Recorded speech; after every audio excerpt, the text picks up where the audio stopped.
Shalom, saudara-saudaraku yang dikasihi Tuhan kita Yesus Kristus. Di pagi hari indah ini kita bertemu lagi lewat YouTube HKBP Pangkal Pinang yang senantiasa setia untuk melayani saudara dalam pelayanan firman Tuhan di renungan pagi dan renungan malam. Salam sehat Bapak Ibu buat kita semuanya. Di pagi hari yang indah ini, mari kita angkat pujian buat Tuhan.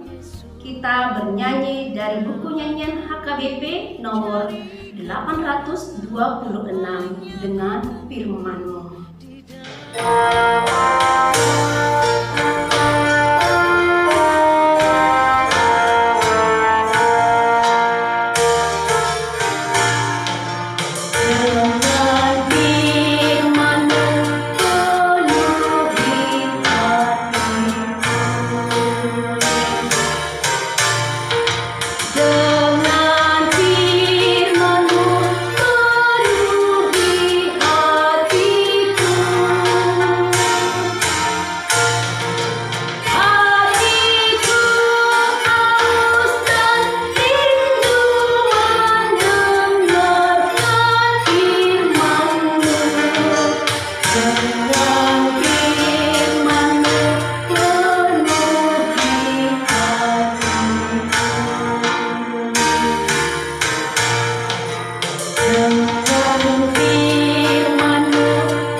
Ya Bapa yang bertata di dalam kerajaan sorga, di pagi hari ini kami mencari wajah Tuhan. Saat ini kami rindu berdiam di dalam Tuhan. Biarlah kiranya kuasa Roh Kudus-Mu yang menerangi hati kami, lewat firman-Mu yang hendak menyapa kami. Penuhi kami Tuhan lewat firman-Mu, agar firman-Mu membawa hidup kami semakin dekat kepada Tuhan. Amin. Saudara-saudaraku yang dikasihi Tuhan kita Yesus Kristus, kabar baik di pagi hari ini kita akan baca sebagaimana tertulis firman Tuhan kita di kitab Yohanes pasal 17 ayat 11. Demikian dikatakan firman Tuhan. Dan aku tidak ada lagi di dalam dunia, tetapi mereka masih ada di dalam dunia. Dan aku datang kepadamu, ya Bapa yang kudus, peliharalah mereka dalam nama-Mu, yaitu nama-Mu yang telah Engkau berikan kepadaku, supaya mereka menjadi satu sama seperti kita. Demikian firman Tuhan. Saudara-saudaraku yang dikasihi Tuhan kita Yesus Kristus, pernah ada seperti ini kejadian sebelum orang tua ini meninggal dunia. Dia memanggil semua anak-anaknya. Setelah anak-anaknya berkumpul, maka orang tua ini menyampaikan pesan sebagai pegangan untuk kehidupan anak-anaknya. Karena orang tua itu menginginkan agar anaknya tetap bersatu. Maka orang tua itu menekankan kepada anak-anaknya agar mereka saling mengasihi, agar mereka takut akan Tuhan. Sebab orang yang takut akan Tuhan, merekalah akan senantiasa memelihara hidup di dalam kesatuan. Inilah yang menjadi sebuah harapan orang tua itu. Sebelum dia meninggal dunia, dia pesankan kepada anak-anaknya. Saudara-saudaraku yang dikasihi Tuhan kita Yesus Kristus, hal ini jugalah yang kita lihat di dalam renungan kita di pagi hari ini, di mana Yesus menyadari dia akan kembali ke rumah Bapa yang di sorga. Dia akan meninggalkan murid-murid Tuhan Yesus. Namun sebelum dia meninggalkan murid-murid Tuhan Yesus, maka Yesus berdoa kepada Bapa yang di sorga. Dia mendoakan murid-muridnya, dan bukan hanya murid-muridnya saja dia doakan, melainkan dia juga mendoakan orang-orang yang percaya kepada Tuhan Yesus Kristus. Di dalam doa itu, Yesus menyerahkan ke tangan Tuhan, di mana dia memohon kepada Tuhan, sekiranya Tuhan Yesus meninggalkan murid-muridnya, mereka aman di dalam lindungan tangan Tuhan. Yesus memohon kepada Bapa yang di sorga agar senantiasa mereka dijagai, agar mereka senantiasa dilindungi, agar mereka senantiasa dipelihara oleh Tuhan. Saudara-saudaraku, sebagaimana juga Tuhan Yesus berkata, mereka telah mengenal saya.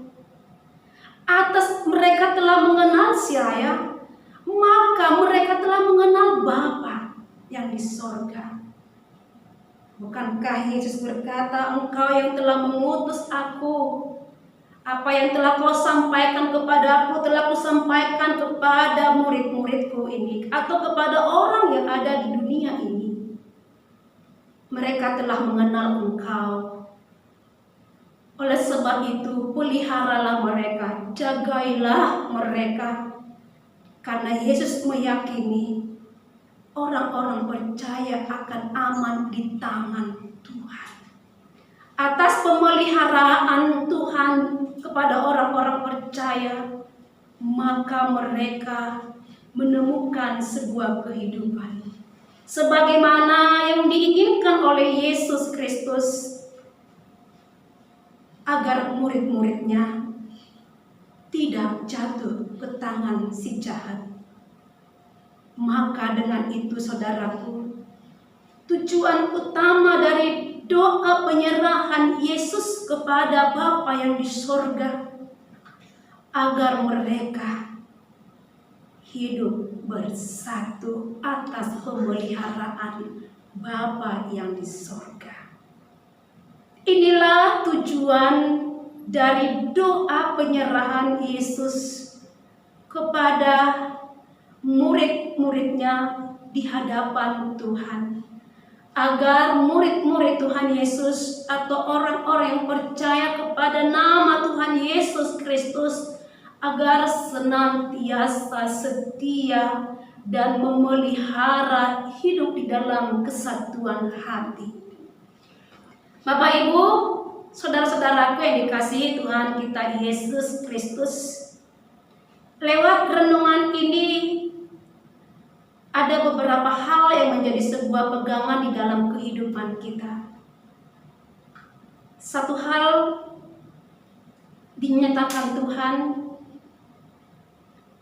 Allah melalui anaknya Yesus Kristus sungguh mengasihi kita. Atas kasih-Nya, maka Dia senantiasa memberikan anaknya Yesus Kristus datang ke dunia ini. Lewat kematian anaknya Yesus Kristus, maka kita mendapat karya keselamatan.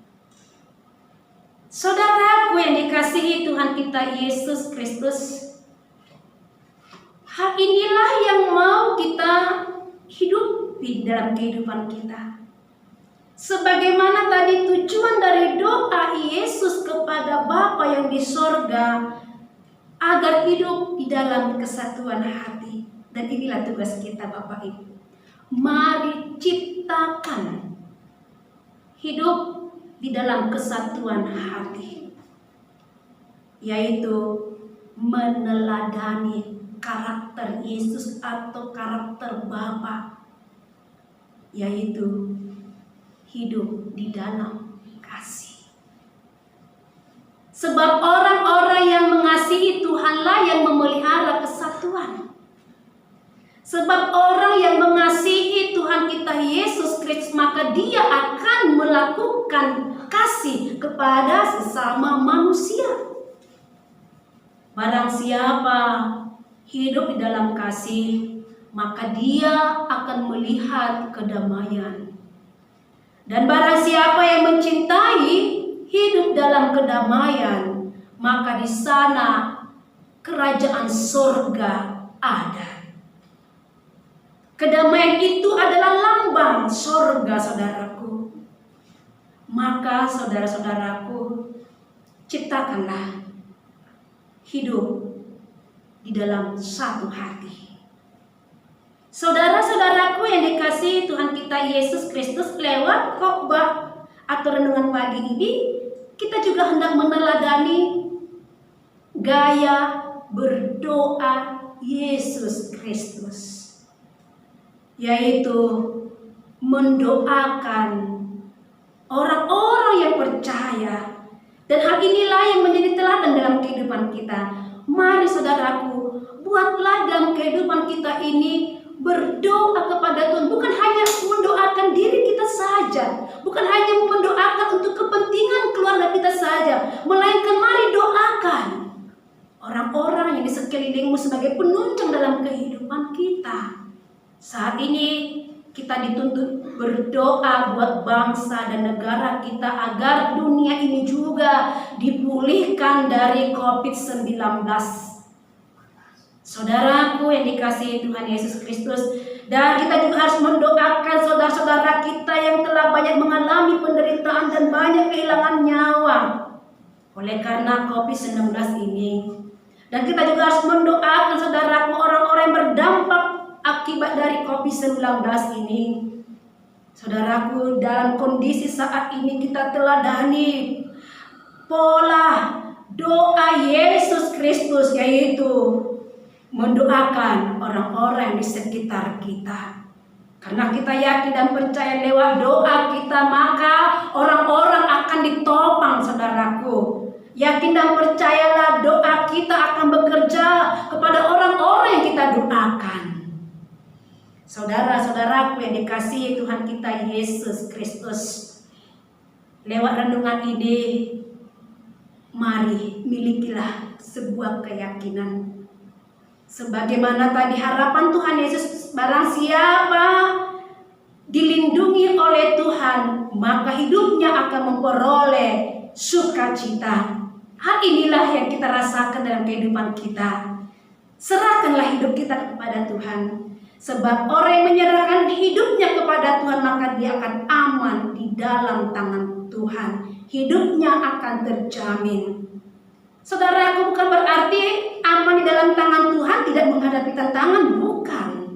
Namun tidak ada satupun masalah yang tidak boleh kita hadapi, yang tidak boleh kita lalui, karena Tuhan akan menopang kita. Saudaraku, kita akan mendapatkan sebuah kelegaan hati, kita akan mendapatkan jalan keluar. Artinya jikalau bersama-sama dengan Tuhan, tidak ada jalan buntu, senantiasa ada jalan keluar.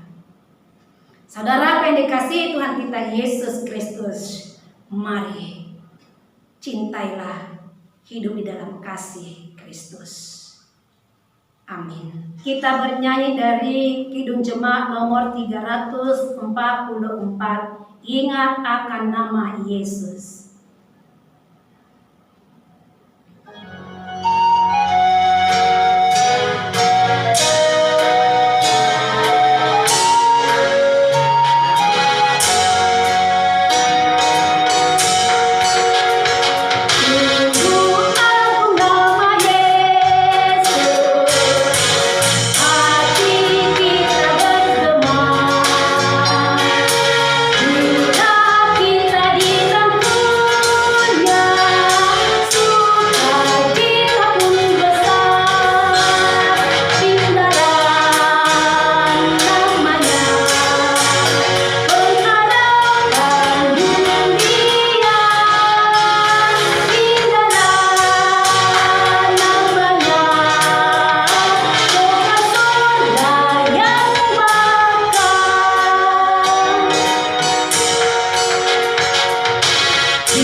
terima kasih lewat firman-Mu di pagi hari ini.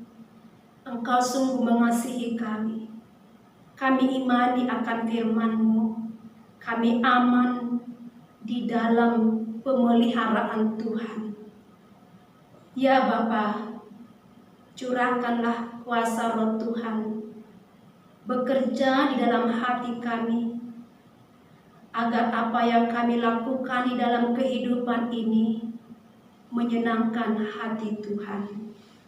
Untuk memulai aktivitas hari ini, Tuhan kiranya memberkati kami. Di dalam nama Tuhan Yesus Kristus kami berdoa. Amin. Saudara-saudara yang dikasihi Tuhan kita Yesus Kristus, kiranya Tuhan memberkati kita dalam melakukan aktivitas hari ini. Bersukacitalah. Tuhan Yesus memberkati. Shalom.